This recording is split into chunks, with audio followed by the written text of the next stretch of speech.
찬양대 귀한 찬양 감사드립니다. 같이 잠깐 기도하시겠습니다. 살아계셔서 역사하시는 놀라우시고 자비로우신 우리 아버지 하나님, 우리에게 귀한 생명을 주시고 진리의 말씀과 거룩한 뜻 가운데 살아갈 수 있도록 인도하시고 함께 하심을 참으로 감사드립니다. 우리를 위해 십자가 못 박혀 돌아가신 그 예수님의 아름답고 그 고귀한 사랑 날로 묵상하고 감사하며 주님 오시는 그날까지 기쁨과 즐거움으로 살아갈 수 있도록 인도하시고 도와주시옵소서. 지난 한 주간 이곳 나주교에서 하나님의 귀한 말씀을 전하며 또 같이 구원의 기쁜 소식을 나눌 수 있도록 인도하심을 참으로 감사드립니다. 이번에 말씀 듣고 구원받은 모든 분들 주님 오시는 그날까지 귀한 신앙의 길 끝까지 완주하며 하나님과 사람에게 기쁨과 영광이 될 수 있도록 도와주시옵소서. 오늘 거룩한 주일을 맞이해 저희를 또 한자리에 모였습니다.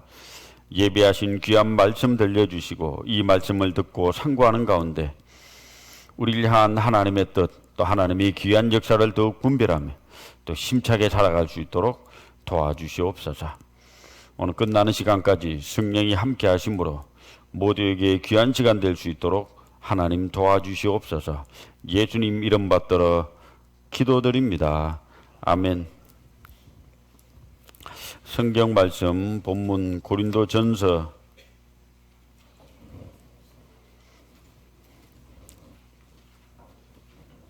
1장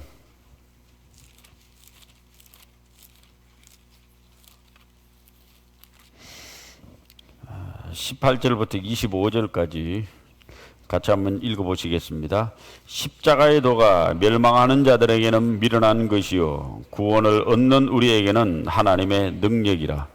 기록된 바 내가 지혜 있는 자들의 지혜를 멸하고 총명한 자들의 총명을 폐하리라 하였으니 지혜가 어디 있느뇨 선비가 어디 있느뇨 이 세대의 변사가 어디 있느뇨 하나님께서 이 세상의 지혜를 미련케 하신 것이 아니뇨. 하나님의 지혜에 있어서는 이 세상이 자기 지혜로 하나님을 알지 못하는 거로 하나님께서 전도에 미련한 것으로 믿는 자들을 구원하시기를 기뻐하셨도다. 유대인은 표적을 구하고 헬라인은 지혜를 찾으나 우리는 십자가에 못 박힌 그리스도를 전하니 유대인에게는 끓이키는 것이요 이방인에게는 미련한 것이로되 오직 부르심을 입은 자들에게는 유대인이나 헬라인이나 그리스도는 하나님의 능력이요 하나님의 지혜니라. 하나님의 미련한 것이 사람보다 지혜 있고 하나님의 약한 것이 사람보다 강하니라. 우린 지난 한 주간 이곳에서 하나님의 말씀을 같이 배웠습니다. 성경의 핵심 주제는 예수님 한 인물이고 핵심 사건은 예수의 십자가의 죽으심과 부활, 십자가 사건입니다. 어째서 고대 로마 시대 때 사형 형틀인 가장 극악무도한 죄인을 죽이는 사형 형틀이 성경의 핵심 주제인가? 우리가 풀어야 될 수수께끼입니다. 십자가를 한낱 사형 형틀에 불과한 그것으로 치부하는 사람은 아직도 영생을 얻지 못한 자이고 그에게는 영원한 생명이 없습니다. 하나님의 도우심, 성령의 도우심으로 십자가의 정확한 의미를 깨닫고 그 십자가상에서 나의 죄가 용서받고 또 그 십자가가 성경에 기록된 가장 중요한 장소, 사건이란 것을 깨달은 분은 영원한 생명을 얻은 놀라운 분입니다. 여기 22절에 보면은 유대인은 표적을 구하고 헬라인은 지혜를 찾으나 하나님을 믿는다고 자부했던 종교인들, 유대인들은 표적을 구한다고 합니다. 오늘날에도 많은 종교인들은 이적과 기적, 신비로운 체험, 마음의 뜨거움을 체험하고 싶어 합니다. 그리고 헬라인은 지혜를 찾으나 헬라인은 세상의 대부분의 사람들입니다. 미를 추구하고 선을 추구하고 진리를 추구하는 자, 그들은 고상한 말, 도움되는 말, 살아가는 데 유익한 말 듣기를 원합니다. 근데 성경의 핵심 주제는 바로 그 다음에 있습니다. 우리는 십자가에 못 박힌 그리스도를 전하니. 십자가, 어째서 십자가가 성경의 가장 중요한 핵심인가? 십자가는 고대 로마 시대 때 죽음의 상징입니다. 십자가에 달린 자는 반드시 죽어야만 그 나무에서 내려옵니다. 십자가는 저주의 상징입니다. 죽음과 저주의 상징. 구원을 받고 보면 십자가는 하나님의 놀라운 사랑의 장소예요. 나를 대신해서 죽은 십자가로 말미암아, 예수의 십자가에 죽고 부활하심으로 말미암아 교회가 탄생되고 교회가 성장하게 됩니다. 십자가는 오늘날 교회라는 것의 건물의 상징도 되고 교회의 상징도 됩니다. 십자가는 이렇게 크로스거든요. 위로 아래로 옆으로 하나님과 사람 사이에 화평이 이루어진 장소, 또 사람과 사람 사이에 화평이 이루어진 장소가 십자가입니다. 십자가는 우리의 죄가 용서받은 것입니다. 십자가는 하나님의 아들이 사람으로 이 땅에 오셔서 십자가에 죽으신 그 놀라운 장소, 그건 자기 부인의 최고의 상징입니다. 십자가는 우리가 영원토록 선포해야 될 최고의 사명이자 오랜 세월 죽을 때까지 묵상해야 될 놀라운 주제입니다. 십자가는 우리의 자랑입니다. 십자가는 또한 순종이 무엇인지 복종이 무엇인지를 가르쳐주고 있는 놀라운 장소입니다. 예수님은 십자가 못 박혀 돌아가시기 전날 겟세마네 동산에서 밤이 새도록 기도하셨습니다. 한참 기도하는데 잡히신 거예요. 이제 대제사장들이 보낸 하속들, 군병들에서 침뱉음을 당하고 뺨침을 당합니다. 온갖 모욕과 수욕을 당하셨습니다.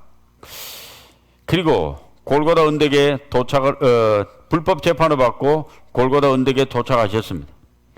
양손에 못이 박힙니다. 양발에 못이 박힙니다. 십자가에 못 박히다를 영어로 crucified라고 합니다. 단어가 있습니다. 우리는 십자가 못 박다 단어가 길잖아요. 근데 기독교 국가인 유럽, 특히 영국은 십자가 못 박다를 한 단어로 표현했습니다. crucified. 근데 영어로 고문하다라는 단어가 있습니다. 고문하다라는 단어는 십자가에 못 박다로부터 EX를 붙입니다. 십자가로부터 이런 해석을 할 수 있는데 EX를 붙이면 뭐뭐로부터라는 영어 뜻이 됩니다. 그래서 십자가로부터를 excruciating이라고 했는데 그것을 영어로는 고문하다, 고통을 가하다 이런 뜻을 갖고 있습니다. 한 단어, 그러니까 십자가로부터란 단어를 고유명사로 봐서 고문하다, 고통을 가하다. 십자가에 달려 있는 동안에 그 사람에게 가해지는 고통, 그 고문은 말로 표현할 수가 없는 엄청난 고통이라고 합니다. 의사들이 쓴 책을 쭉 읽어보면은 십자가에 달려 죽은 사람이 어떻게 죽는가 이래 보니까 이 양손에 못을 박고 손목에다 못을 박습니다. 그 발에다 못을 박는데 숨을 쉬려면은 손을 끌어당겨야 되고 발을 밀어야 된다고 합니다. 그러면 십자가 못 박힌 자리에서 신경이 그냥 으깨지는 듯한 고통을 받으며 또 발을 밀 때 등에 가죽이 다 찢어져 있는 상태로 피는 굳어 있습니다. 그것을 십자가 거친 나무를 왔다 갔다 하면서 엄청난 고통이 등에 가해진다고 합니다. 장장 6시간 동안 십자가상에서 숨을 쉬는 것이 너무너무 어려워져 가지고 이제 더 이상 팔을 끌어당길 힘이, 다리를 밀 힘이 없어 가지고 이 호흡 곤란으로 그 저산소량 쇼크로 거의 다 죽는다고 합니다. 십자가, 성경의 핵심 주제입니다. 십자가가 이 땅에 있음으로 인류는 변화되었습니다. 십자가의 고난 이전의 세상을 구약이라고 합니다. 옛날 구약시대, 기원전 시대, 선사시대라고 합니다. 그 시대는 인류의 진정한 생명도, 빛도, 소망도, 은혜도 없었습니다. 요한복음 1장에 보면은 예수님을 보고 그 안에 생명이 있었으니 이 생명은 사람들의 빛이라. 하나님의 아들이 사람의 몸을 입고 이 땅에 왜 오셨느냐? 인류의 진정한 생명을 주기 위해서, 인류의 진정한 빛을 주기 위해서, 구약 시대는 생명도 빛도 소망도 사람도 화평도 의로움도 없는 암흑 시대죠. 하나님의 아들이 육체를 입고 이 땅에 오심으로 말미암아 인류의 생명이 왔고 사랑이 왔고 빛이 왔고 은혜가 왔고 자비가 왔습니다. 십자가는 인류로 두동강된 놀라운 사건입니다. 예수님은 이 땅에 태어날 때 동정녀 마리아 이태를 10달 빌렸습니다. 그리고 30년간 나사렛에서 목수 집안의 아들로 살았습니다. 그리고 3년 반 동안 갈릴리 호수 가버나움에서 이 집을 빌려 사역을 하셨습니다. 그리고 죽고 난 이후에도 아리마대 요셉이라는 사람의 무덤에 사흘간 잠깐 빌려 있다가 부활하셨습니다. 성경에 예수님의 것이라고 기록된 것은 딱 한 구절밖에 없습니다. 십자가밖에 없다고 성경은 기록합니다. 요한복음 19장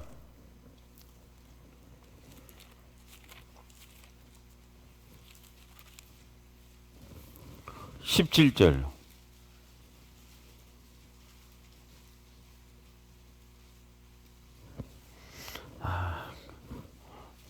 같이 읽어보시겠습니다. 저희가 예수를 맡음에 예수께서 자기의 십자가를 지시고 해골 히브리 말로 골고다이라는 곳에 나오신 예수께서 자기의 십자가를 지시고, 예수님의 것이라고는 자기의 십자가 이 단어밖에 없습니다. 자기의 십자가.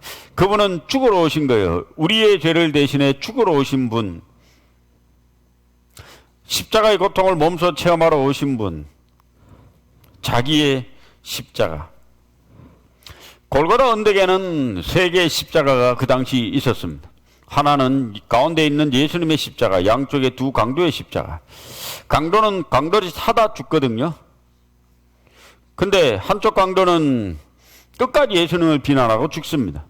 근데 한쪽 강도는 그 예수님이 하신 말씀, 그분의 행동, 그 여러 가지 것을 보고 깨닫게 되고, 이분이 바로 구약 성경에 예언된, 계시된 우리의 메시아 그리스도구나 걸 깨닫고 예수님에게 자기 영혼을 부탁합니다. 주님은 죽기 직전에 놀라운 말씀을 하십니다. 네가 오늘 나와 함께 낙원에 있으리라. 이 사람 천국 갔어요. 예수님의 십자가는 모든 인류를 구원하는, 생명을 주는 구원의 십자가.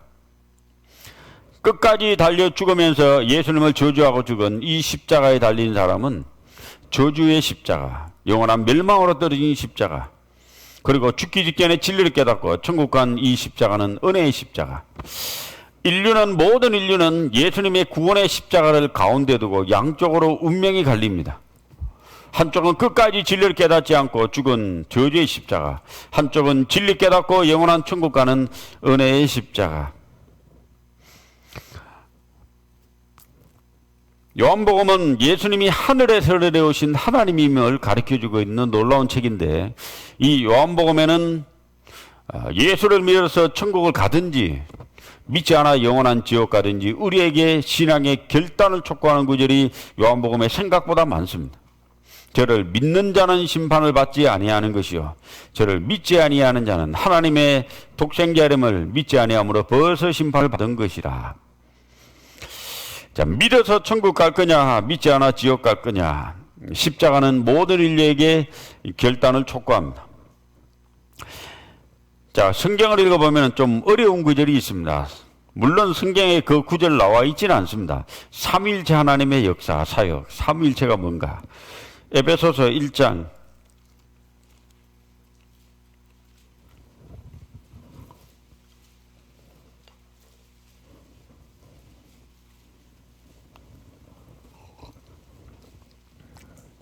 3절.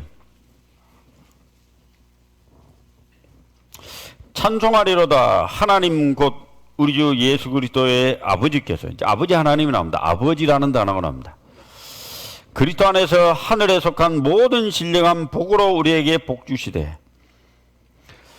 5절. 그 기쁘신 뜻대로 우리를 예정하사 예수 그리스도로 말미암아 자기의 아들들이 되게 하셨으니. 자, 우리는 성경을 펼치면은 하나님이라는 이름을 제일 먼저 만납니다.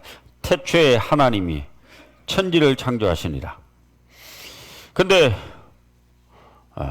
갑자기 신약 성경을 펼쳐들면은 아브라함과 다윗의 자손 예수 그리스도의 세계라. 예수님을 하나님의 아들이라고 하거든요. 이는 내 사랑하는 아들이요 내 기뻐하는 자니 너희는 주의 말을 들으라. 자, 성경에 세 위격의 하나님이 있습니다. 아버지 하나님,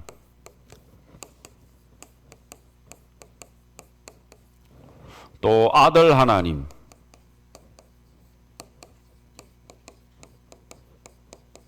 그리고 또 하나님이 더 있습니다. 성령 하나님. 좀 어려운 용어인데요. 세 위격의 하나님이 있습니다. 자, 이 아버지 하나님은 뭘 했는가 하면은 계획을 하셨습니다. 뭘 계획하셨는가 하면 우리를 구원하실, 우리를 천국 보낼 계획을 하셨습니다. 그래서 이 아버지 하나님은 창세전에 예정을 하셨습니다. 뭘 하나 정하신 거예요. 뭘 정하셨는가? 정하신 대로 이 땅에 오셔서 그 하나님의 예정된 계획을 실행하신 분이 계십니다. 이분이 바로 아들 하나님입니다. 자, 아버지 하나님은 창세전부터 영원전부터 뭘 계획을 하셨어요. 뭘 계획하셨는가 하면은 자신의 독생자 하나밖에 없는 아들을 이 땅에 보내셔서 십자가에 죽고 부활하실 것을 창세전부터 계획하시고 예정을 하셨습니다. 그러니까 여기 보면은 5절에 그 기쁘신 뜻대로 우리를 예정하사. 자, 예정했다고 나오는데 아버지 하나님은 아들 하나님 예수님이 이 땅에 오셔서 우리 각 사람의 죄를 대신해 십자가에 죽고 부활하실 것을 예정을 하신 거예요. 이제 아버지 하나님 입장에서 예정은 아들 하나님이 예정된 겁니다. 자, 우리 입장에서는 뭐가 예정됐는가 하면은 예수를 믿으면은, 예수 믿고 죄 사함을 받으면 천국 가는 게 예정된 거예요. 그럼 이해되세요? 자, 우리 각 사람이 천국 가고 지옥 가고 그런 그 자체가 예정된 게 아니고 이 예수를 믿으면은 천국 가는 게 예정된 거예요. 착한 일에서 천국을 가는 게 예정돼서 우린 착한 일 해야 돼요. 응? 교회를 다녀서 천국 가는 게 예정되었다면 우린 교회를 다녀야 돼요. 기도를 많이 해서 천국 가는 게 예정됐으면 우린 기도를 많이 해야 돼. 이제 그게 아니고 아들 하나님이신 예수를 믿고 죄 사함을 얻으면 천국 가는 게 예정된 거예요. 자, 오래전부터 창세전부터 아버지 하나님은 계획하시고 예정을 하셨습니다. 아들 하나님이 이 땅에 오셔서 십자가에 죽고 부활하실 것을 예정을 하신 거예요. 그러면은 아들 하나님이 이 땅에 오셔서 죽으셨죠. 7절. 우리가 그리스도 안에서 그의 은혜의 풍성함을 따라 그의 피로 말미암아 구속 곧 죄사함을 받았으니. 그리스도는 예수님이거든요. 예수 그리스도. 예수님은 아버지 하나님이 계획하시고 예정된 대로 이 땅에 오셔서 피를 흘리고 죽으셨어요. 그리고 우리 죄를 용서해 주셨고 우리는 그 피를 믿음으로 죄사함을 받은 겁니다. 자, 예수의 피를 믿으면 죄사함 받는 게 예정되고 아들 하나님은 그걸 다 실행하신 겁니다.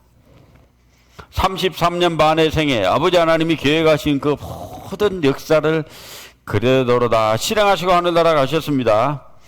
자, 예수님은 이 땅에 내려오셔서 33년 반의 생애를 사시고 죽고 부활하시고 성천하셨습니다. 지금 예수님 어디 계세요? 자, 예수님은 하나님 우편에 앉아 계십니다. 우편은 영광의 자리, 종귀의 자리, 능력의 자리, 힘의 자리, 지혜의 자리입니다.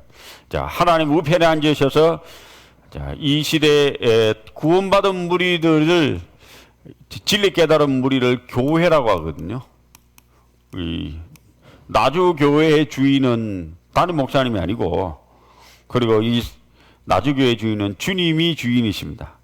자, 예수님은 하나님 우편에 앉으셔서 교회의 머리로 교회를 치리하시고 움직이십니다. 자, 그러면은 이 시대에 예수의 십자가에 죽고 부활하신 이 속죄함의 사실, 피 흘림의 사실을 각 사람에게 알게 해서 깨닫게 해주시는 분이 있습니다. 그분이 바로 성령이십니다. 예수의 십자가를 각 사람에게 적용하는 일을 하십니다. 13절. 그 안에서 너희도 진리의 말씀 곧 너희의 구원의 복음을 듣고 그 안에 또한 듣고 믿었어요. 그리고 약속의 성령으로 인치심을 받았으니. 성령이 우리의 인을 칩니다. 깨닫게 해주십니다. 자, 삼위일체 하나님이 계십니다. 이분도 하나님입니다. 아버지 하나님 이름이 있습니다. 여호와. 유대인들은 그 여호와라는 이름을 잘 부르지 않았어요. 존귀하고 너무나 거룩해 해가지고 야훼라고 기록되어 있는데 아직 그 발음이 정확치 않습니다. 그냥 우리 기록으로는 여호와라 하니까 여호와. 아들 하나님도 이름이 있습니다. 이름이 뭐예요? 예수님, 예수 그리스도. 예수님의 아들 하나님의 이름입니다. 성령의 하나님은 이름은 없습니다. 그냥 성령님이십니다. 자, 이 삼위일체 하나님이 우리를 구원하기 위해서 지금도 역사하고 계십니다. 아버지 하나님은 오래전에 우리 구원을 계획하셨고 그걸 예정하셨고 예정한 대로 아들 하나님은 이 땅에 오셔서 십자가에 죽고 부활하셨고 이제 성령의 하나님은 오늘날 우리에게 예수의 십자가를 각 사람에게 깨닫게 하십니다. 자, 인류의 역사는 수많은 역사가 있죠. 중국 역사, 미국 역사, 수많은 역사, 사건, 사고가 있습니다만 제일 핵심은 가장 엄청난 사건은 인류사 통틀어서 가장 최고의 사건은 바로 이 하나님께서 인간 세계에 사람으로 오셨다는 겁니다.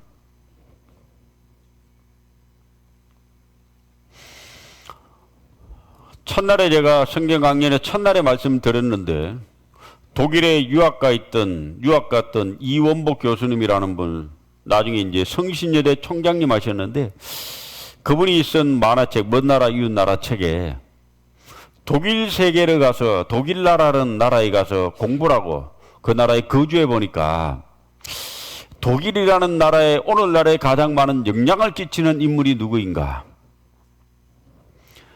유럽이란 나라에 오늘날 가장 많은 영향을 끼치는 인물이 누구인가? 유럽 세계 오늘날에도 가장 많은 영향을 주는 사건은 누구인가? 보니까 이 동양인의 입장에서는 도대체가 이해가 안 가는 분이 한 분인 거예요. 그분이 바로 2000년 전에 이 땅에 와서 죽은 예수님인 거예요. 이 예수님이란 분이 오늘날 독일 세계에 가장 많은 영향을 주는 분이더라 이겁니다. 그리고 예수의 십자가에 죽고 부활하심, 십자가가 오늘날 독일 세계도 가장 많은 영향을 주는 분이더라 이겁니다. 그러니까 이 동양인의 사고로는 단체 이해가 안 되는 거예요. 2000년 전에 십자가에 죽은 예수가 어째서 오늘날 2000년이 지난 이후에 독일 사회, 유럽 사회에 가장 많은 영향을 끼치는 인물인가?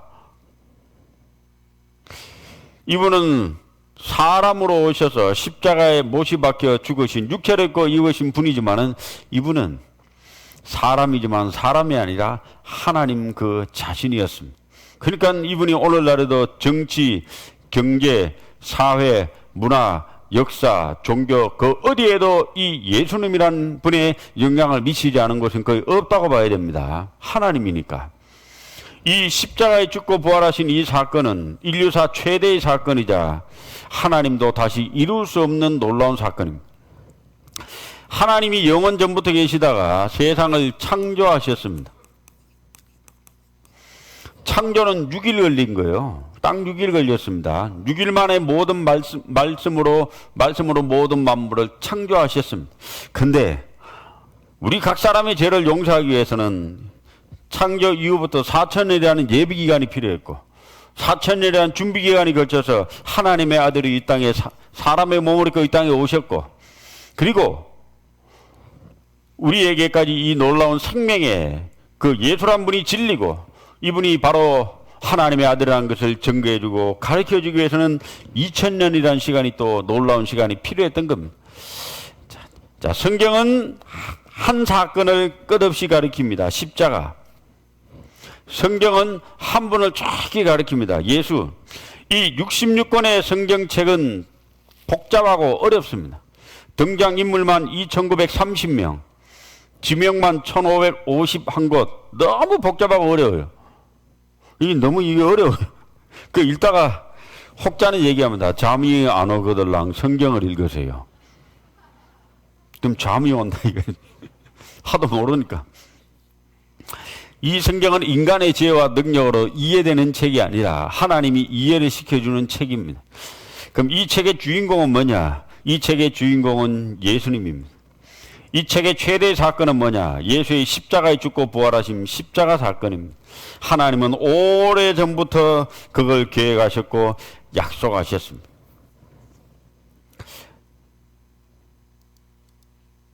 디도서 1장 2절 이 다 찾을 수가 없어서 제가 이제 띄웠는데요. 영생의 소망을 이람이라. 이 영생은 거짓이 없으신 하나님이 영원한 때 전부터 약속하신던데, 하나님이 영원 전부터 우리에게 약속하신 게 예수님입니다. 구약이거든요. 옛날에 약속하셨습니다. 무엇을? 우리에게 영원한 생명을 주실 것을 약속했습니다. 영원한 때 전부터 하나님이 약속했습니다. 무엇을? 예수가 이 땅에 와서 십자가에 죽을 것을 영원한 때 전부터 계획하시고 약속하신 거예요. 예수의 십자가의 죽음은 하나님의 단회적 결심과 의지로 이루어진 것이 아니라 영원 전부터 계획된 하나님의 최고의 계획이자 사건입니다. 같이 읽어보겠습니다. 우리를 구원하사 거룩하신 부르심으로 부르심은 우리의 행위대로 하심이 아니요 오직 자기 뜻과 영원한 때 전부터 그리스도 예수 안에서 우리에게 주신 은혜대로 하심이라. 여기 영원한 때 전부터, 영원한 때 전부터 하나님은 우리를 구원하실 것을 계획하셨고 그 계획대로 하나님의 아들이 이 땅에 오신 겁니다. 예수님이 이 땅에 덜커덩 그냥 오신 게 아니라 아버지 하나님의 그 놀라운 뜻 가운데 오셨고 죽으신 겁니다. 사도행전 2장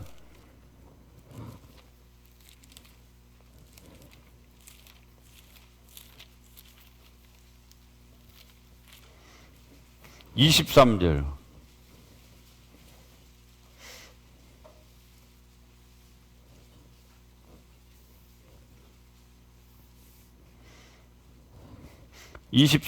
같이 읽어보겠습니다. 그가 하나님의 정하신 뜻과 미리 하신 대로 내어 준 바 되었거늘 너희가 법 없는 자들의 손을 빌어 못 박아 죽였으나. 단순히 보면은 유대인들의 모함과 시기를 받아서 로마인의 손을 빌려가지고 예수님은 십자가 못 박혀 죽었습니다. 그런데 이 계획이 하나님의 정하신 뜻이고 미리 아신 놀라운 사건이란 것. 이 글은 사도 베드로가 오순절날에 처음으로 설교하고 있는 내용입니다. 진리 깨달은 하나님의 영원한 생명을 받은 사도 베드로 수제자죠. 그가 첫 설교가 이 사도행전 2장의 설교입니다. 핵심 주제가 뭐냐?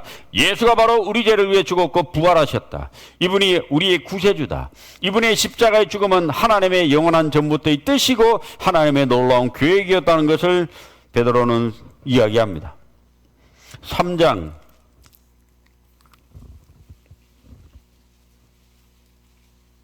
18절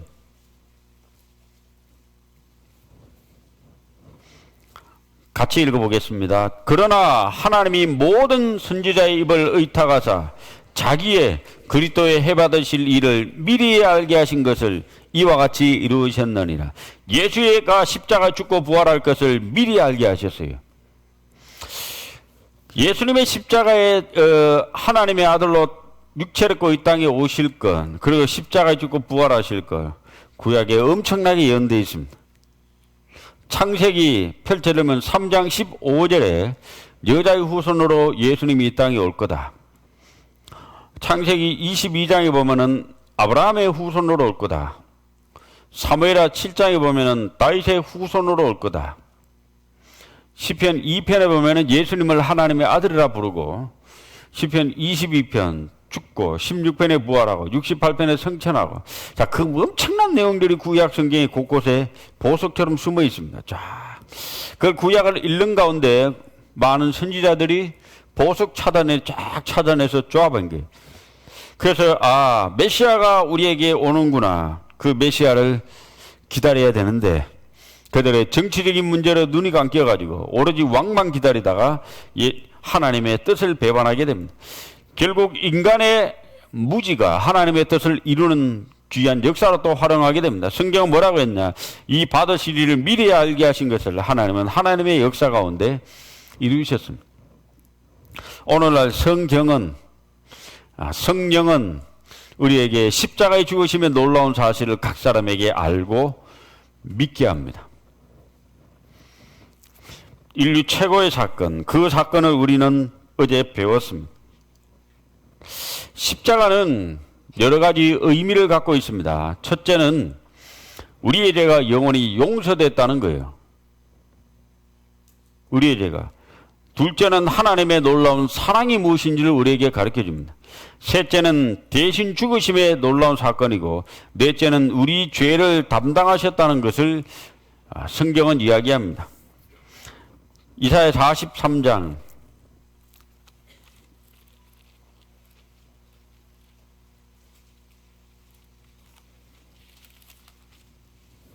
25절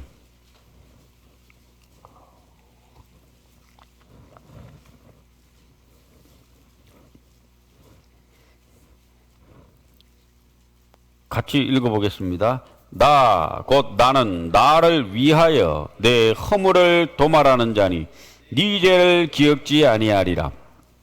하나님 곧 하나님은 하나님 자신을 위해서 너의 허물을 도말은요, 벽에 아이들이 낙서하면은 도배지를 바른다고 하잖아요. 마찬가지로 페인트 칠하면 보이지 않습니다. 그런 것처럼 싹 발라 없애는 걸 도말이라고 합니다. 우리의 수많은 죄를 예수님의 피로 덮어버리는 거예요.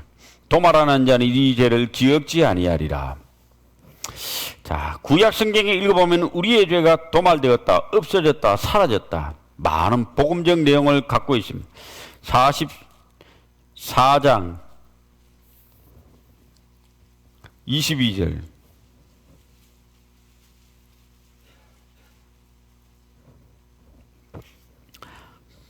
같이 읽어보겠습니다. 내가 내 허물을 빽빽한 구름에 사라진 같이 네 죄를 안개에 사라진 같이 도말하였으니 너는 내게로 돌아오라. 내가 너를 구속하였음이니라.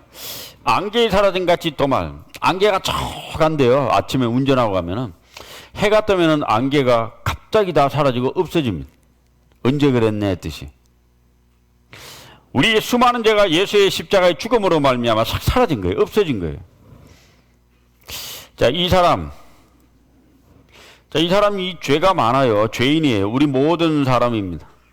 하나님이 계신 영원한 천국에 가고 싶은데 문제는 큰 절벽이 있어가지고 갈 수도 없고 올 수도 없어요. 자, 그래서 자기의 공로, 열심, 교육, 돈, 율법으로 이 구렁을 없애고 천국을 가려고 노력을 합니다마는 이게 안 되는 거예요. 절망 빠집니다. 심판 앞에 있다는 사실을 알고 두려워 떱니다. 이제 자기 의로는 못 가거든요. 근데 놀라운 것은 성경을 배워보니까 하나님이 우리에게 놀라운 선물을 주셨어요. 예수 그리스도. 우리 죄를 위해 십자가에 죽고 부활하셨습니다.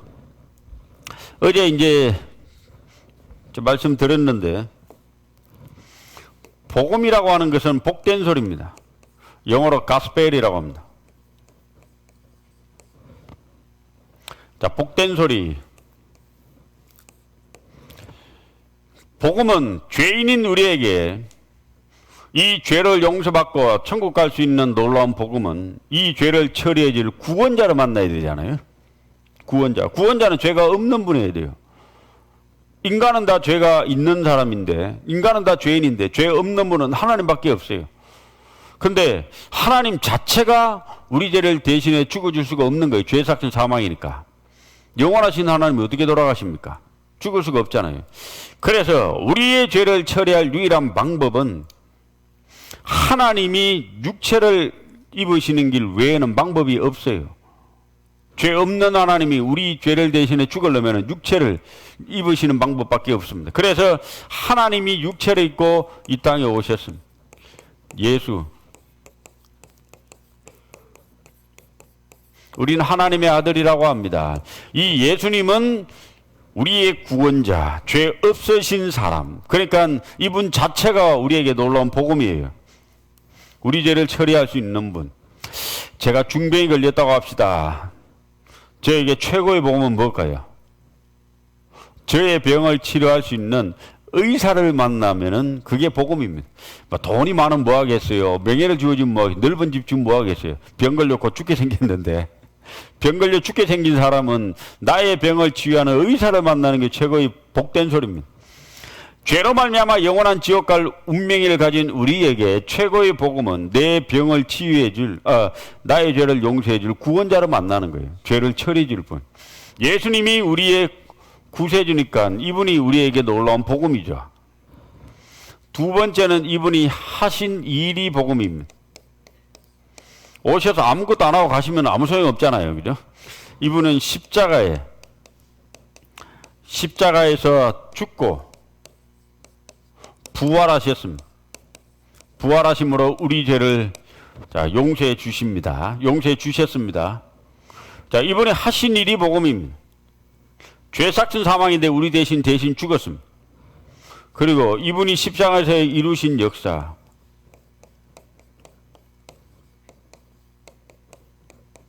그 바로 영원한 속죄입니다.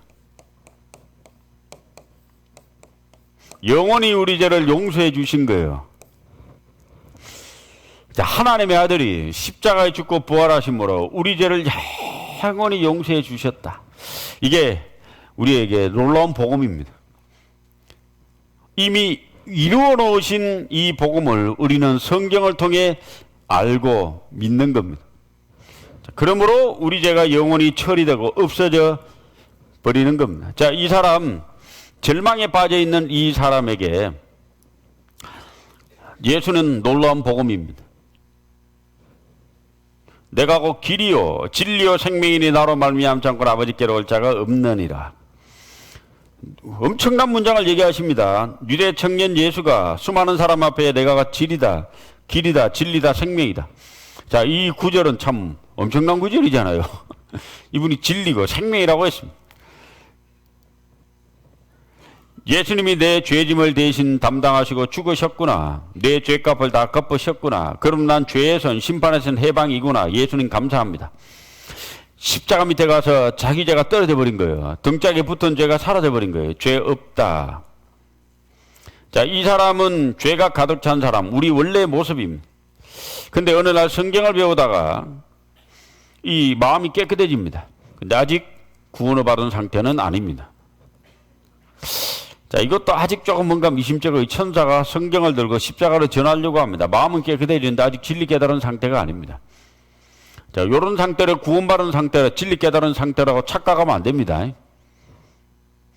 이제 진리 못 깨달으면요, 악한 귀신이 더 들어와서 더 악해지는 거예요. 요 사람이 진리 깨달은 사람입니다. 구원을 받았단 말은 예수가 누구인지 정확히 알고 예수가 나를 위해 어떤 일을 하셨는지를 정확히 알고 그로 말미암아 내 죄가 어떻게 처리되었는지를 정확히 아는 십자가와 그 예수의 그 놀라운 사건이 정확히 가슴에 알고 믿어진 사람이 구원받은 사람이에요. 진리 깨달은 사람은 입에서 간증을 합니다. 내 죄가 예수님 피로 다 용서받았습니다. 그게 정확히 나와야 돼요. 예수의 신분과 그 하신 일을 정확히 알고 믿는 겁니다. 자, 이제 삼위일체 하나님의 놀라운 그 성령의 사익으로 말미암아 아름다운 신앙생활을 합니다. 근데 이 사람요, 뭐 문제가 생겼어요. 신앙생활을 잘 못해요. 건물이 틱틱해졌어요. 구원 받은 사람일까요? 안 받은 사람일까요? 자, 이 사람 구원 받은 사람입니다. 십자가가 가운데 있잖아요. 구원 받아야 이 건물이 틱틱해지는 거예요. 이렇게 살아야죠. 예수의 십자가를 믿고 신앙생활을 깨끗하고 아름답게 하나님의 말씀과 은혜 가운데 하는. 그래서 이 사람 천국 갑니다.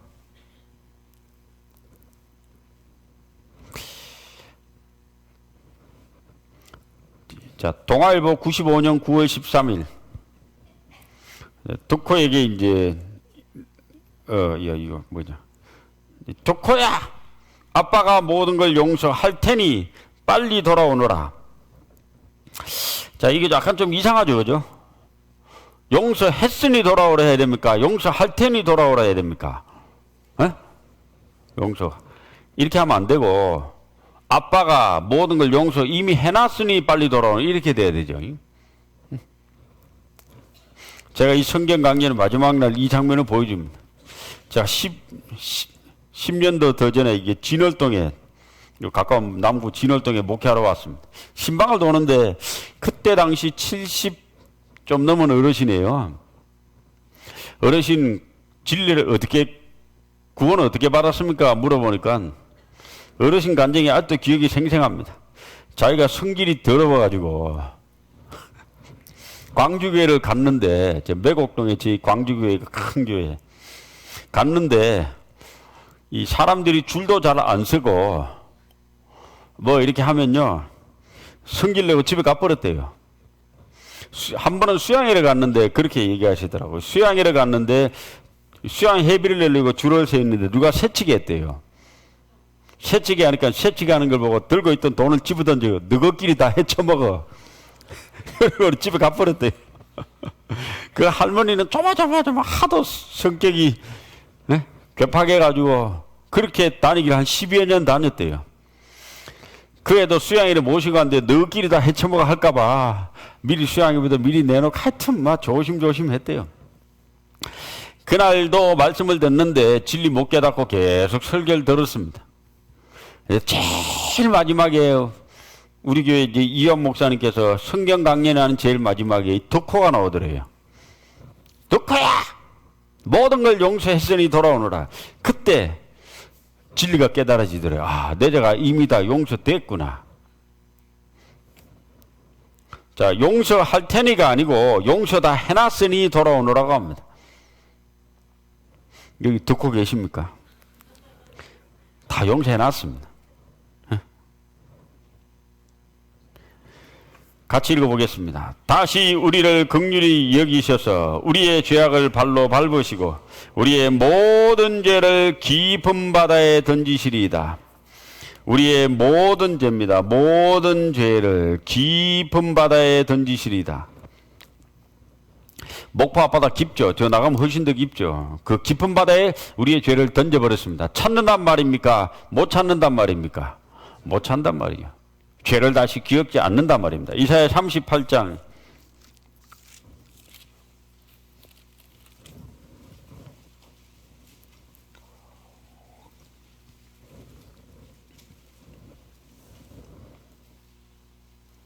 17절, 이사야 38장 17절 같이 읽어보겠습니다. 보옵소서, 내게 큰 고통을 더하신 것은 내게 평안을 주려 하심이라. 주께서 나의 영혼을 사랑하사 멸망의 구덩이에서 건지셨고 나의 모든 죄는 주의 등 뒤에 던지셨나이다. 나의 모든 죄는 주의 등 뒤에 던지셨나이다.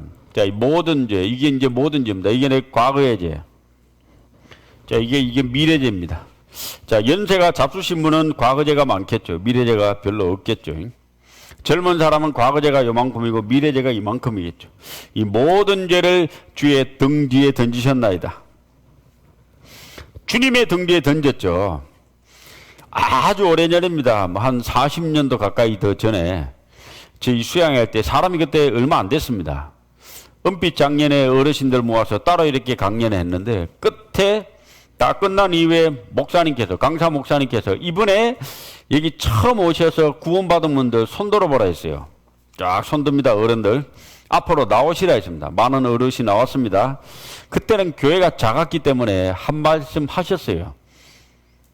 그래가지고 이번에 수양에 와서 구원받은 간증을 한번 해보라 했어요. 돌아가면서 간증합니다. 근데 한 할머니가 마이크를 잡았습니다. 평생 처음 잡습니다. 전라도 저 어디에서 온 할머니입니다. 뭐라고 얘기하시고 끝에 이렇게 얘기하십니다. 내 죄를 목사님 등 뒤에 던지지라.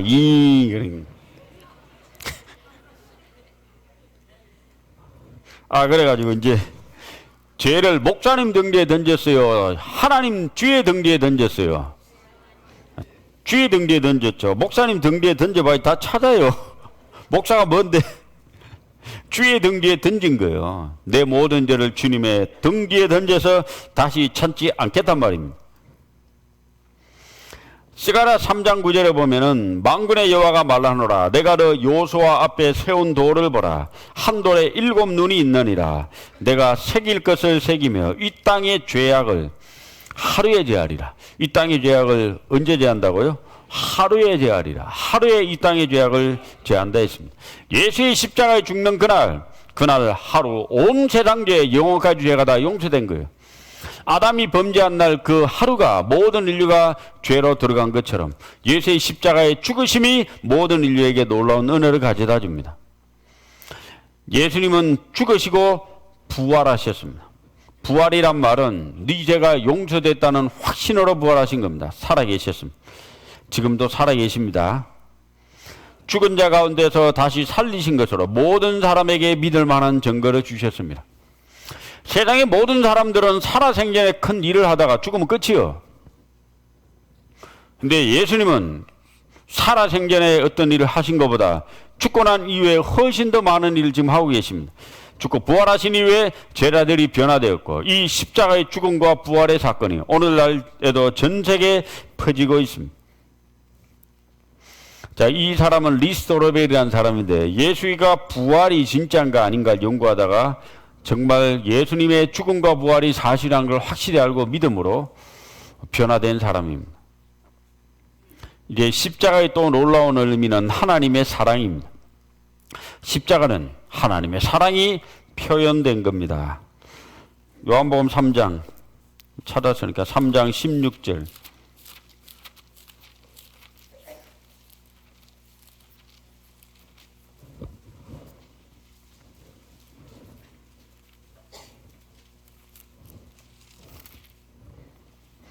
요한복음 3장 16절.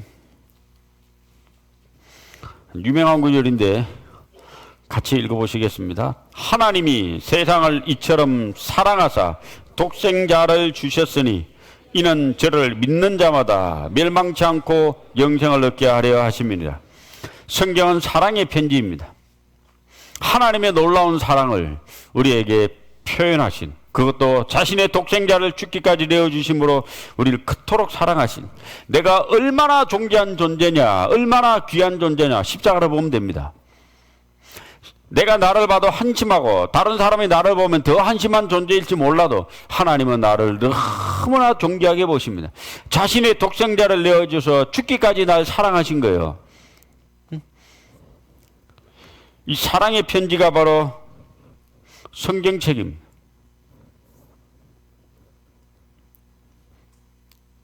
같이 읽어보겠습니다. 우리가 아직 죄인 되었을 때 예수께서 우리를 위하여 죽으심으로 하나님께서 우리에게 대한 자기의 사랑을 확정하셨느니라. 우리가 아직 죄인 되었을 때 예수께서 우리를 그리스도께서 우리를 위해 죽으심으로 사랑을 확실히 증거해 보이셨습니다. 예수 사랑하심은 거룩하신 말일세. 우리들은 약하나 예수 권세만 도다. 날 사랑하심, 날 사랑하심, 날 사랑하심. 성경에 써있네. 성경은 하나님의 아들 독생자 예수께서 나를 얼마나 사랑하셨는지를 기록한 책입니다. 사랑의 편지. 우리가 구원을 받았다 이 말은요, 하나님의 사랑을 알고 믿는 거예요. 그 사랑을 알고 믿는 거예요. 사랑은 우리를 변화시켜 주거든요. 요한 1서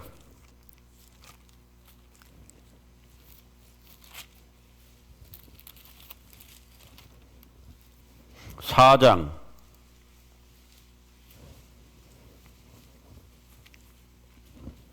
10절.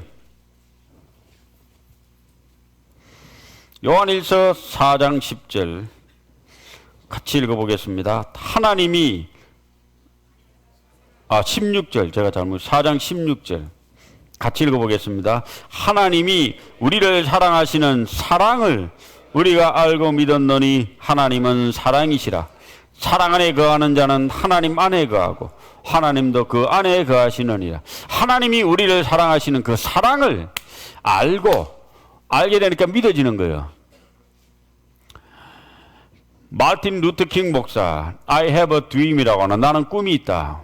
사람이 피부색으로, 출신 성분으로, 어디에 거주했는지에 따른 차별과 편대를 받는 것이 아니라 모든 사람이 자신의 능력과 그 사람 자체로 공평하게 대우받는 그 아름다운 세상을 원한다. 그래서 워싱턴에서 연설한 I have a dream, 나는 꿈이 있습니다. 세계적으로 유명한 연설문으로 남아 있습니다. 그분이 나중에 이제 노벨 평화상을 수상합니다. 마틴 루터 킹 목사. 노벨 평화상을 수상하러 가서 그가 남긴 또 설교가 있습니다. 그 설교 그때 이런 말합니다. 아직도 세상을 움직이는 힘이 있습니다. 그 힘은 바로 사랑입니다. 우리가 구원을 받은 것은 하나님의 사랑에 의하여 구원을 받은 겁니다. 이 성경은 하나님의 사랑을 우리에게 끝까지 얘기합니다. 하나님은 사랑이시라. God is love. 하나님이 우리를 사랑하시는 사랑을 우리가 알고 믿었느니 하나님은 사랑이시라. 인류에 가장 많은 복음을 전한 사람이 D.L. 무디라고 하거든요. D.L. 무디가 이 쇼펜하우어 한 사람의 설교를 듣고 이 D.L. 무디가 변화가 됩니다. 그리고 그 사람, 이 D.L. 무디 교회의 제일 뒤편에 글이 하나 새겨집니다. 그 글은 바로 God is love라고 하는, 하나님은 사랑이시라. 많은 교회가 그 구절을 따라하게 됩니다. 하나님은 사랑이시라. 예, 여기 요한일서 4장 16절에 나오는 구절입니다. 하나님은 사랑이시라. 사랑을 우리가 깨달은 겁니다. 요한계시록, 성경 제일 뒤에 요한계시록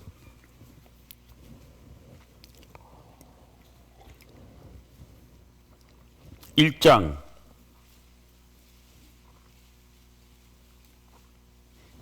5절. 또 충성된 정인으로 죽은 자들 가운데서 먼저 나시고 땅의 임금들의 머리가 되신 예수 그리스도로 말미암아 은혜와 평강이 너에게 있기를 원하노라. 그 뒤에 같이 읽어보겠습니다.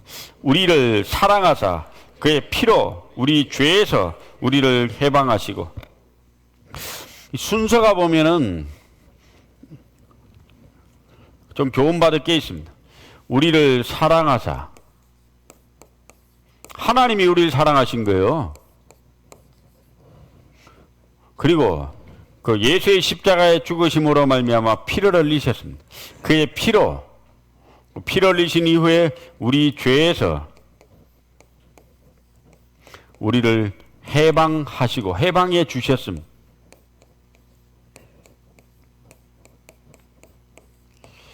우리가 죄로부터 해방된 그 원천, 그 근원은 바로 하나님의 사랑에 있습니다. 자, 하나님이란 분,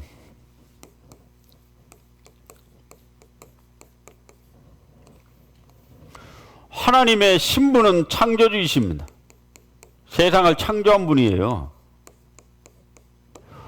그 이 하나님은 세상을 심판하신 분입니다. 하나님은 역사의 주관자이십니다.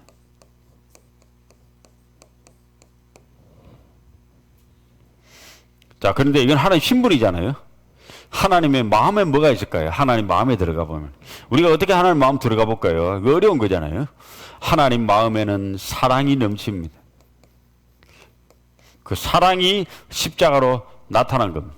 하나님의 마음에는 은혜가 넘치고, 하나님의 마음에는 긍휼, 불쌍히 여김이 넘치고, 하나님의 마음에는 자비가 넘치고, 하나님의 마음에는 용서가 넘치고, 이런 것들이 넘칩니다. 들어가 보지 않았는데 압니다. 뭘 통해서?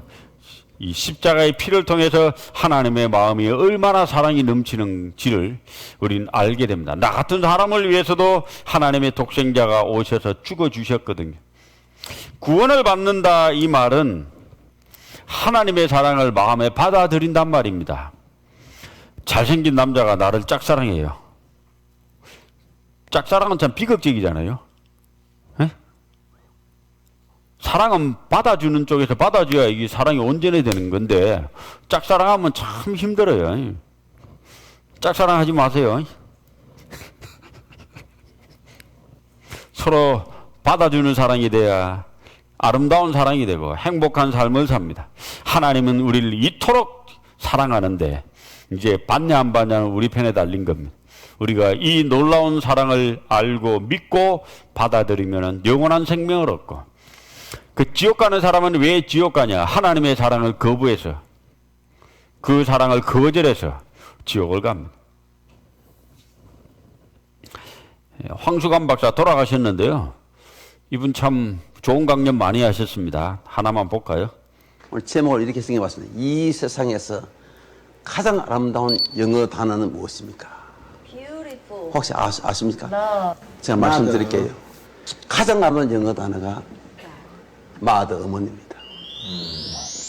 이것이 이 세상 가장 아름다운 영어 단어로 앙케이트 조사가 됐습니다. 두 번째 가장 아름다운 영어 단어가 father 같으면 얼마나 좋겠습니까? father 아니고 passion, 열정, 정열. 열정, 정열. 세 번째 가장 아름다운 영어 단어가 father 같으면 얼마나 좋겠습니까? smile, smile. 네 번째 가장 아름다운 영어 단어가 father 같으면 얼마나 좋겠습니까? 아, 야, 아빠는 이거. 아까 말한 love, 사랑입니다. 또 안 나와. 아빠는 언제 나오는 여러분 놀라지 마십시오. 5번에도 아버지가 없었습니다. 10번째도 father가 없었습니다. 더 놀라지 마십시오. 70번에 가도 father가 없었습니다. 그래 때려치워버렸습니다. 우리 아버지들은 충격인데. 죽읍시다. 조현기 죽읍시다. 충격이네. 고수님들 죽읍시다. 여자 빼고는. 여러분요, 저는 1945년 해방동입니다. 우리 누나 둘하고 저하고 일본에서 태어났습니다. 일본 어디서 태어났냐면 여러분 히로시마 아시죠? 원자 폭탄들 히로시마. 태어났는데 미국 폭격이 와서 폭탄을 내려버렸어요. 아침 식사하다가 아버님이 놀라서 숟가락을 놓고 탁 튀었습니다. 튀면서 돌아보면서 어머님 보고 빨리 따라오라고. 그때 그 당시에 저는 어머니 뱃속에 있었습니다. 9개월 때 있었습니다. 큰 누나 4살, 둘째는 2살인데 돌아보는 순간 깜짝 놀랐습니다. 우리 어머님이 큰 무거움을 이끌고 우리 누나들을 뒤치는 거예요. 아버님 튀어 달아나고 있고 혼자 튀어 달아나고 돌아보는 순간 아버님이 전쟁터에 처자식을 버리는 에비는 실전쟁, 전쟁터에 자식을 버리는 의미는 없구나. 앞으로 폭격이 떨어지면 다시는 안 달아나야지. 그런데 그 다짐도 멀리 가지 않았습니다. 제가 한국에 와서 내가 45살에 6.25가 터졌습니다. 우리 어머님이 이렇게 짐을 이고 바로 뒤에 5살 제가 걸어갔습니다. 그 뒤에 둘째 누나, 마지막에 큰 누나도 짐을 이렇게 지고 가는데 수류탄이 날아왔습니다. 콱 날아오니까 아버님이 지게를 지고 이쪽에 수로에 처박혀 없습니다. 탁 처박혀서 탁 보니까 처자식이 안 보이거든. 이거 어떻게 됐나? 올라가니까 세상에 우리 어머님이 뭐 다 버려버리고 우리 자식 새끼 새를 품에 안고 이쪽에 쓰러지는 거예요. 아버님이 혼자 이쪽에 처박혀.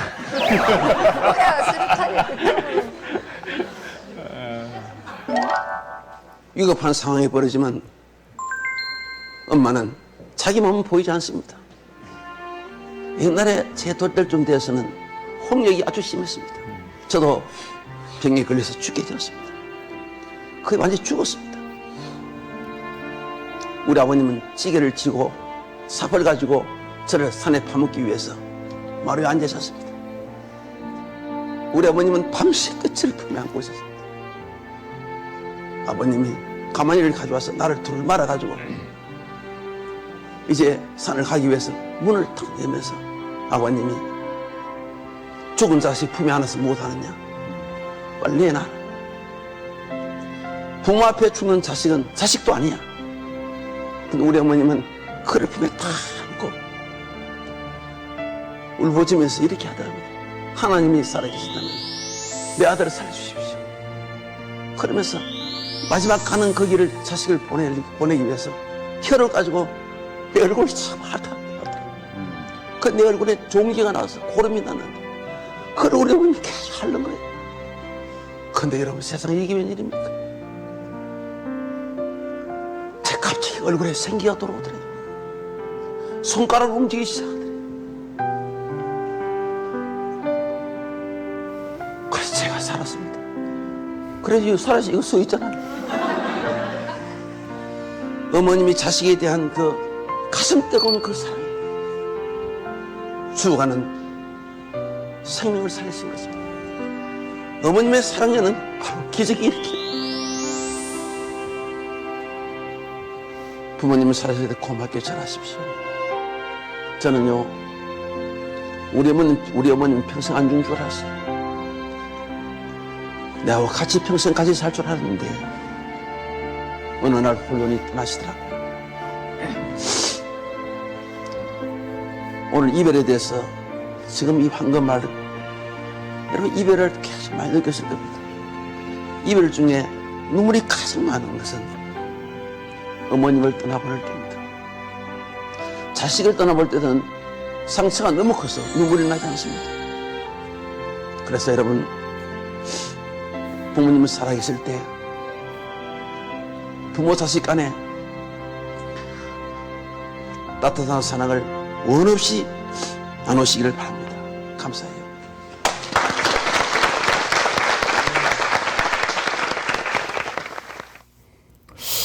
하나님은 자신의 그 놀라운 사랑을 인간에 표현하고 싶어서 대신에 이 땅에 어머니를 주셨다고 어느 시인이 얘기를 하더라고요. 어머니의 사랑은 하나님의 사랑에 가장 근접해 있는 사랑이죠. 절대적 사랑, 무조건적인 사랑. 엄마가 자식을 사랑하는 데는 조건이 필요 없어요. 공부를 잘해 사랑합니까? 얼굴이 잘생겨 사랑합니까? 응? 사형수 아들, 이제 곧 죽어가는 그 사형수 엄마에게 가서 당신 아들 살릴까요? 죽일까요? 그러면 사형수 엄마는 뭐라 할까요? 그놈 확 죽여버리시오. 이럴까요? 그런 엄마 아무도 없습니다. 내 아들입니다. 살려달라고 무조건 용서를 강구합니다. 무조건 용서하면 강구할 수 있는 거잖아요. 어머니는 하나님의 사랑에 가장 닮은 존재, 자식을 사랑하는 존재.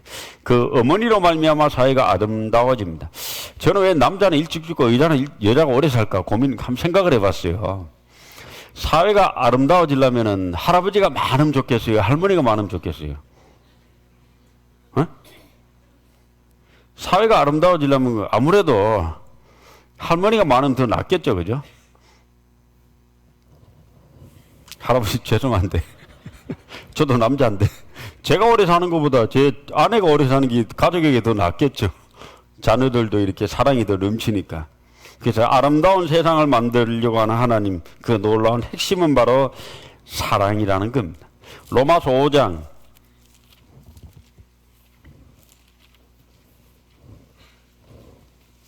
5절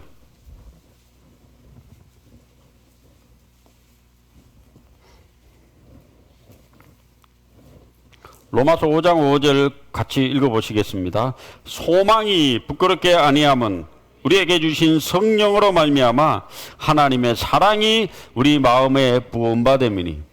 자, 이게 참 유명한 구절이고 귀한 구절입니다. 중요한 구절인데, 소망이 부끄럽게 아니함은 우리에게 주신 성령으로 말미암아 하나님의 사랑이 우리 마음에 부음받음이니. 자, 하나님의 사랑이 우리 마음에 부어졌습니다. 성령은 우리 마음에 들어와 계십니다. 하나님의 거룩한 영이 구원을 받을 때, 진리 깨달을 때 하나님의 거룩한 영이 들어와서 뭘 깨닫게 하세요. 뭘 깨닫게 하는가 하면 하나님의 사랑을 깨닫게 하십니다. 진리 깨달은 사람, 하나님의 놀라운 자녀가 된 사람을, 구원받은 사람은 하나님의 사랑을 깨달은 사람입니다. 자, 하나님의 사랑을 깨달은 사람은 놀라운 특징이 있는데, 위로 하나님을 사랑합니다.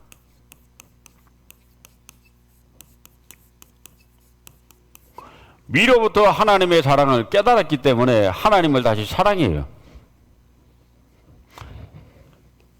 네 마음을 다하고 목숨을 다하고 뜻을 다하고 힘을 다해 주 너의 하나님을 사랑하라 하셨으니 이것이 크고 첫째 되는 계명이요. 하나님을 사랑할 수 있는 조건을 갖고 있습니다. 왜? 하나님으로부터 사랑을 받았기 때문에. 두 번째는 예수님을 사랑합니다. 예수를 너희가 보지 못하여서나 사랑하는도다. 이제도 보지 못하나 믿고 말할 수 없는 영광스러운 즐거움으로 기뻐하니 믿음의 결국 곧 영혼의 구원을 받습니다. 예수님을 사랑합니다. 예수의 십자가를 사랑하고 그 예수님에 관한 이야기 들으면 가슴이 두근두근하고 감동이 옵니다. 세 번째, 위로부터 하나님의 사랑을 받았기 때문에 옆에 있는 성도를 사랑합니다.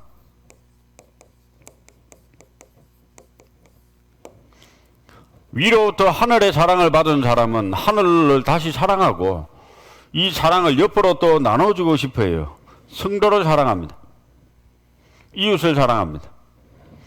네 번째, 위로부터 사랑을 받았기 때문에 이 사랑은 하나님의 말씀을 사모하는, 말씀을 갈망하는 놀라운 특징이 있습니다. 그래서 이 말씀을 사랑합니다. 하나님의 말씀을 듣고 싶어 해요. 주일날 바쁜 일상 가운데 쉬고 싶기도 하고 어디 놀러 가고 싶기도 하는데 여기 와서 말씀 듣잖아요. 그리스도인은 이곳에 와서 말씀을 들을 때 나의 삶을 유익을 주고 내 삶을 기쁨을 주는 말씀을 들을 때 기뻐요. 즐거워요. 행복해요. 그리고 감사해요. 하나님의 귀한 말씀을 들을 때. 그리고 말씀을 읽고 듣고 보고 외우는 그 말씀에 대한 갈망이 우리의 마음에 항상 있습니다. 말씀을 사랑합니다. 그 다음에 다섯 번째, 위로부터 하나님의 사랑을 깨달은 사람은 성령을 영어로 홀리 스피릿이라고 하거든요. 이 거룩한 영이다 이렇게 됩니다. 거룩을 사모합니다. 그러니까 죄를 지으면 가슴이 송사하게 되고 죄를 자꾸 멀리하려고 하는 습성이 있습니다. 거룩하게 살려고 하고 말도 가려 살려고 하고 욕을 한다든지 남을 비난한다든지 점점 줄어요. 물론 처음부터 다 바뀌지는 않지만은 점점 변화된 삶을 삽니다. 여섯 번째, 이 하나님의 사랑을 깨달은 사람은 이 하늘 소망을 가지고 있습니다. 그래서 영원한 하늘을 사랑합니다. 저 천국을 사랑합니다. 땅에 있는 부자들, 출세자들, 권세자들 그렇게 부럽지 않습니다. 제라바에 곧 죽는데 영원한 천국을 사모합니다. 내세를 사모합니다. 일곱 번째, 이 하늘로부터 받은 사랑을 성도와는 나누고 싶어하는 성도 사랑이 있고 이웃에게는 전해주고 싶은 갈망이 있어요. 이걸 전도한다고 합니다. 우리는 기독교인을 만들고 교회 식구를 늘리려고 우리 교회 와보자 하는 게 아니에요. 교인 늘리고 뭐하게요. 이 놀라운 사랑을 하늘로부터 내려온 이 엄청난 하나님의 아름다운 사랑을 이웃에게 전하고 싶어가지고 이웃에게 전하고 싶어서 이 전도를 하게 됩니다. 이웃에게 복음을 전도하고 싶어합니다. 전도에 대한 갈망이 있습니다. 이 아름다운 소식을 주변에 널리 알리고 싶어요. 이게 구원받은 사람의 놀라운 특징입니다.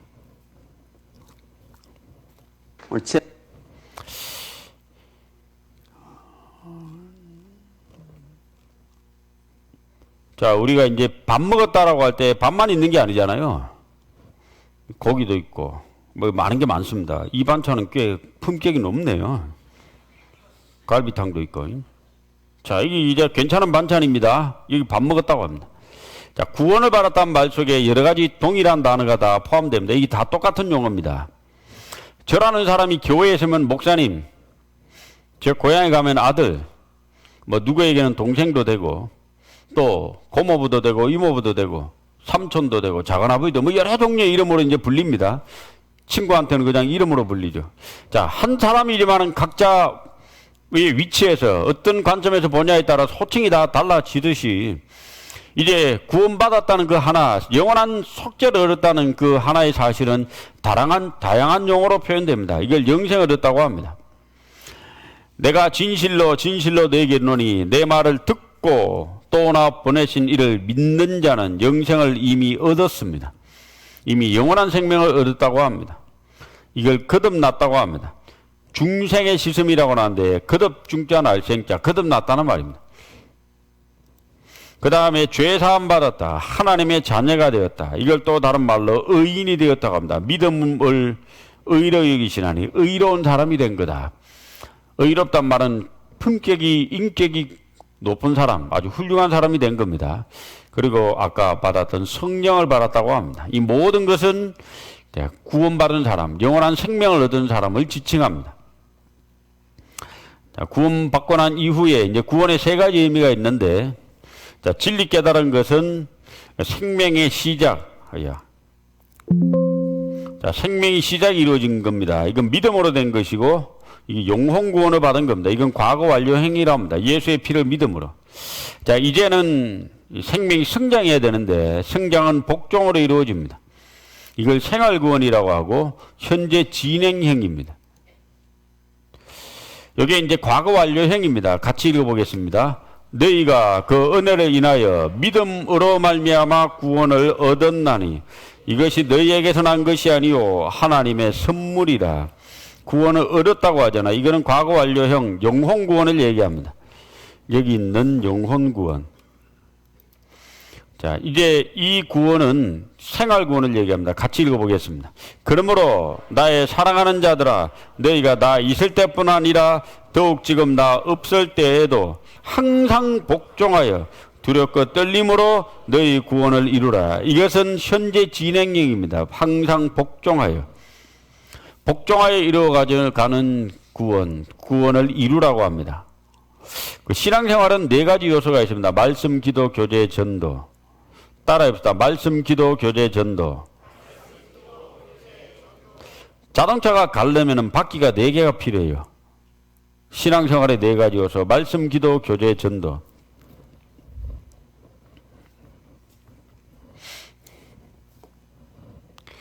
자, 사람이 살아가는 가운데 크게 세 종류의 인격적 존재를 매일 접하고 살아갑니다. 위로 눈을 들어보면은 하나님이란 존재를 우린 만나고 그 위로 하나님 또 예수님을 통해서 어떤 관계를 맺고 살아갑니다. 옆에 이웃이 있습니다. 이웃은 바로 구원받은 성도들을 만나며 살아갑니다. 또 밑으로 가면은 누가 있는가 하면 구원을 받지 않은 이웃들, 생명을 깨닫지 못한 사람들이 기다리고 있습니다. 세 종류의 인격적 존재를 우리는 매일 만나고 살아가는데 제일 중요한 존재는 바로 위에 있는 하나님과 어떤 관계를 맺고 살아갔냐 합니다. 하나님과의 관계에서 제일 중요한 것은 하나님으로부터 오는 생명과 은혜를 공급받아야 됩니다. 하나님은 우리에게 어떻게 하나님 자신의 능력과 지혜 또 은혜를 공급해 주냐면은 말씀을 통해 공급해 줍니다. 우리는 앞에 있는 성경을 집에서 읽어야 돼요. 그 하늘로 내려오는 은혜를 공급받는 거예요. 그리고 이런 곳에 와서 설교를 들어요. 말씀을 배웁니다. 듣는 가운데 하나님의 가르침을 받습니다. 자, 이 하나님의 말씀을 듣고 읽고 배우는 것이 가장 중요한 사건, 하나님과의 관계입니다. 자, 두 번째, 하나님에게 내 것을 올려드려요. 올려드리는 것을 기도라고 합니다. 기도는 누구한테 하는 거예요? 하나님한테 하잖아요. 기도를 올려드립니다. 그래서 신앙생활의 네 가지 요소 중에 앞에 있는 두 가지는 하나님과의 관계 있는 거예요. 위에 있는 하나님과의 관계. 세 번째는 성도와 이 구원받은 무리를 성도라고 합니다. 이 무리를 성도라고 하는데 거룩한 무리, 성도가 모여있는 단체를 교회라고 합니다. 교회. 이 교회 가운데서의 성도와의 만남과 사귐 이것을 교제라고 합니다. 교제. 이게 세 번째 중요합니다. 하나님과의 관계가 제일 중요하고 두 번째는 성도의 관계가 두 번째 중요하고 세 번째는 이웃에게 하나님의 말씀을 전합니다. 이걸 전도라고 합니다. 이 네 가지가 제일 중요합니다. 아이가 태어나면은 엄마로부터 젖을 먹고 엄마가 주는 양식을 먹죠. 그리고 옹알이 합니다. 엄마하고 대화를 합니다. 그리고 가족 품에 안겨서 자랍니다. 그리고 나중에 자라면은 이웃에게 은혜를 끼친 사람이 됩니다. 말씀, 기도, 교제, 전도.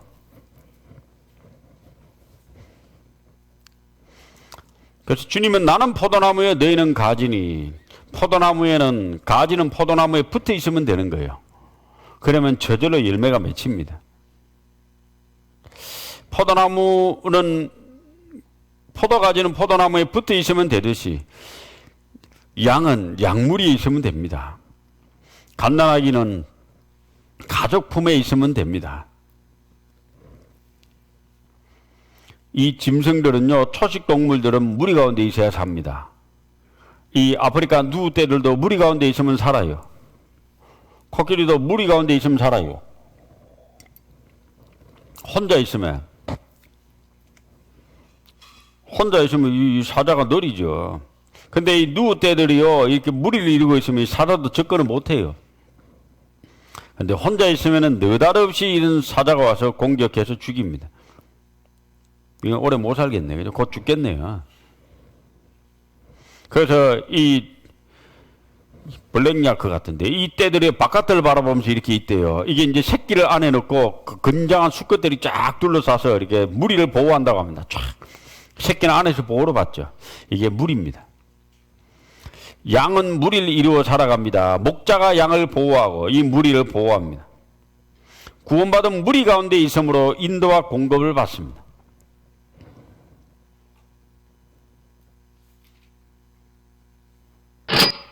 신앙생활은 이 가운데서, 무리 가운데서 말씀을 공급받고 성도의 사랑과 위로를 받으며 복음을 위해 열심히 살아가는 것이 신앙생활입니다.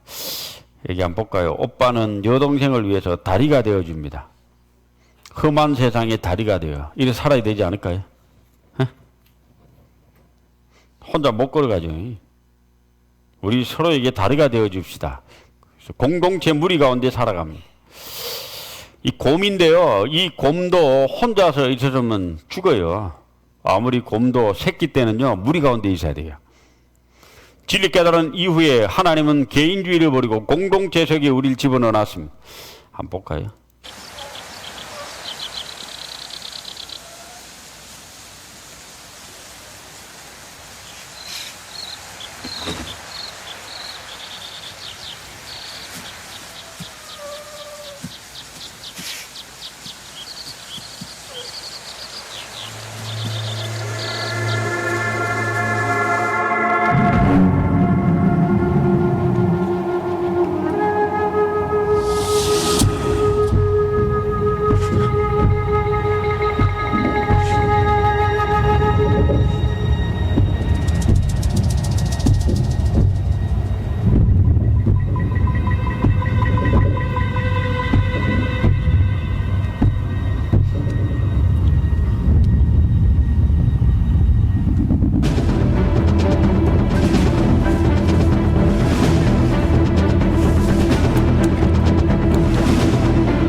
어미라도 새끼 때는 혼자 있으면 죽어요.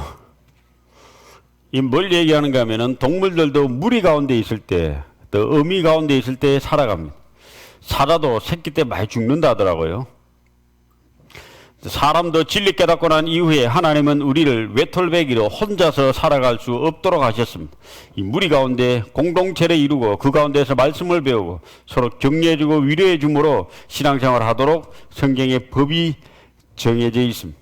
그래서 한 무리가 되어 한 목자에게 있는 요한복음 10장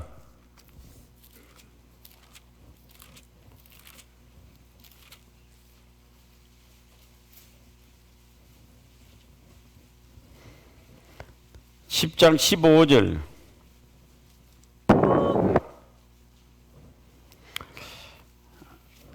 요한복음 10장 15절 아버지께서 나를 아시고 내가 아버지를 아는 것 같으니 나는 양을 위하여 목숨을 버리노라. 16절을 같이 읽어보겠습니다. 또 이 우리에 들지 아니한 다른 양들이 내게 있어 내가 인도하여야 할 터이니 저희도 내 음성을 듣고 한 무리가 되어 한 목자에게 있으리라. 한 무리가 되어 한 목자. 양들은요 혼자서는 살 수가 없습니다. 무리 가운데 있어야 됩니다. 무리잖아요. 양무리라고 하거든요. 수백 마리, 수천 마리가 무리를 이루어서 살아가는.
신앙생활 가운데 가장 중요한 날개, 비행기가 하늘을 날려면, 새가 하늘을 날려면 양쪽 날개가 있어야 되잖아요. 신앙생활의 가장 중요한 날개라고 하면은 하나님의 말씀을 듣고 배워 하나님의 뜻을 이해하고 하나님과 올바른 관계를 맺는 겁니다.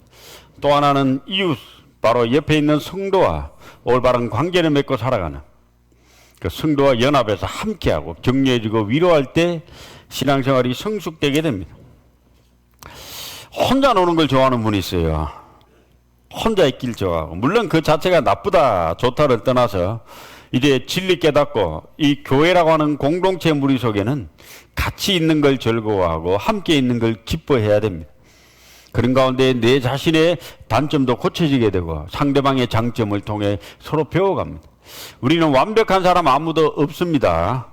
서로가 서로에게 귀한 거울이 되고 교훈이 되어서 신앙생활을 올바르게 하고 교회는 성장합니다. 바로 공동체 무리 속에서 우리의 신앙이 성숙되게 됩니다. 그래서 하나님 앞에서 더 많은 영혼이 구원을 받고 이 교회가 날로 번창을 합니다. 이제 아름다운 이 교회당, 좋은 위치에 좋은 교회당, 이제 많은 영혼들 전도할 수 있는 조건을 갖췄습니다. 나날이 번창하시기를 기도하겠습니다. 기도하겠습니다. 살아계셔서 역사하시는 우리 아버지 하나님 감사합니다. 이곳 나주 혁신도시에 나주교회 새로운 건물을 마련하고 또 귀중한 영혼들 모여서 말씀 듣고 배우며 사랑할 수 있도록 인도하심을 참으로 감사드립니다. 주님 오시는 그날까지 구원받은 분들, 또 이번에 새롭게 말씀 들은 모든 분들 정말 아끼며 위로하며 말씀 가운데 위로받으며 귀하게 살아갈 수 있도록 도와주시옵소서. 귀하신 예수님 이름 받들어 기도드립니다. 아멘. 성경 하나만 찾겠습니다. 잠깐 하나 배울 게 또 있습니다. 고린도전서 11장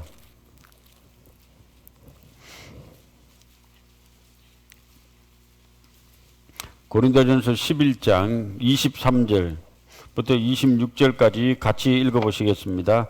내가 너희에게 전한 것은 주께 받은 것이니 곧 주 예수께서 잡히시던 밤에 떡을 가지사 축사하시고 떼어 가라사대 이것은 너희를 위하는 내 몸이니 이것을 행하여 나를 기념하라 하시고 식후에 또한 이와 같이 잔을 가지시고 가라사대 이 잔은 내 피로 세운 새 언약이니 이것을 행하여 마실 때마다 나를 기념하라 하셨으니 너희가 이 떡을 먹으며 이 잔을 마실 때마다 주의 죽으심을 오실 때까지 전하는 것이니라. 여기 강대상 앞에 흰 천에 덮여 있는 게 있습니다. 여긴 떡이 있고 포도주가 있습니다. 주님이 이 땅에 계실 때 우리에게 두 가지 예식을 행하라고 하셨습니다. 사람이 이 땅에 살아가는 가운데 예식을 두 가지 행합니다. 사람도 결혼 예식, 장례 예식 두 가지 일정한 절차에 따른 식을 행하고 사람들에게 공포하는 거잖아요. 결혼식을 통해서 이 둘은 부부가 되었다는 걸 만천하에 공포하고 장례 예식을 통해서 이 사람은 이제 하늘나라 간 사람이니까 찾지 말라는 걸 또 공포합니다. 자, 성찬 예식은 왜 주님이 우리가 이 땅에 있는 동안에 하라고 하셨는가 하면은 주의 죽으심을 기념케 하기 위해서. 떡은 예수님의 몸을 상징하고 포도주는 예수님이 흘리신 피를 상징합니다. 떡을 먹으며 포도주를 마시며 예수님이 우리를 위해 찢기고 상하신 그 흘리신 피를 기념하라고 했습니다. 또 하나는 이 주의 죽으심을 온 세계에 전하게 하기 위해서 전도의 어떤 다짐, 결심을 하기 위해서 성찬식을 하라고 했습니다. 또 하나는 우리가 하나인 것을 기억하기 위해서 떡이 하나인 것은 우리 모든 그리스도인들이 하나라는 것을 매번 기억해 하기 위해서 성찬식을 하라고 했습니다. 그래서 크게 세 가지 이유 때문에 성찬식을 하라 했습니다. 하나는 예수의 죽고 부활하심을 기념하기 위해서, 하나는 예수의 죽으심을 전 세계에 전하게 하기 위해서, 또 하나는 우리가 하나임을 기억해 하기 위해서 성찬식을 하라 했습니다. 떡을 이렇게 돌리는데요. 떡이 하나로 되어 있거든요. 이 짝에서 이렇게 하는데 배고프다고 막 이만큼 해 그러면 없겠죠. 새끼손가락 조그만하게 한 톨에서 드시기 바랍니다. 이건 기념으로 먹는 거지 배고프면 먹는 게 아니거든요. 그리고 이 성찬 예식이 다 마치면은 떡은 다 반찬으로 점심때 다 돌려드립니다. 그래서 드시고 빨리 진행하기 위해서 포도주가 오면은 그제서야 기도하고 한참 머뭇거리면 안 됩니다. 기도를 다 하시든지 포도주잔을 다 드시고 기도하시든지 빨리빨리 떡도 빨리 드시고 포도주를 빨리 드시면은 점심을 빨리 먹습니다.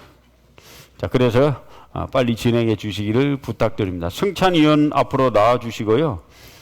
이게 나중에 담임 목사님이신 변정민 목사님께서 성찬식을 위해서 약간 기도해 주시겠습니다.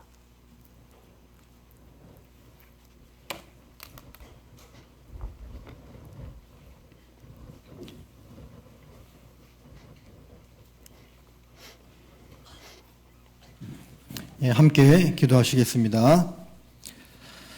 사랑과 은혜가 충만하신 우리 아버지 하나님, 지난 한 주간 성경 강의회를 통해서 귀한 영혼들 말씀으로 인도하여 주시고 구원받도록 허락하심에 감사드립니다. 한 주간 집회를 마무리하면서 주의 명을 쫓아 성찬식을 가지고자 합니다. 떡을 떼고 포도주를 마시면서 주님께서 우리의 모든 죄악을 씻기 위하여 피 흘려 주시고 구원해 주심을 기억할 수 있도록 허락하시고 또 예수님의 죽음과 부활을 통해서 우리가 하나 되었음을 또한 생각할 수 있도록 도와주시옵소서. 또한 우리를 돌아보는 가운데 또 합당치 못한 허물이 있다면 이러한 성찬식을 통해서 또 주 앞에 마음을 깨끗하게 가지는 그런 시간 될 수 있도록 도와주시옵소서. 이 떡을 먹으며 이 잔을 마실 때마다 주의 죽으심을 오실 때까지 전하라는 그 말씀을 쫓아서 이 성찬식을 가지며 우리의 남은 생에 또 깨끗하고 거룩한 모습으로 주님의 복음을 전하면서 살아갈 수 있도록 우리 마음가짐을 새롭게 하는 귀한 시간 될 수 있도록 허락하여 주시옵소서. 또한 이번 성경 강연을 통해서 말씀을 들었던 분들 꼭 교회 가운데 함께 거할 수 있도록 주께서 능력으로 역사하여 주시옵소서. 우리를 사랑하시는 예수님의 이름으로 기도드립니다. 아멘. 아멘.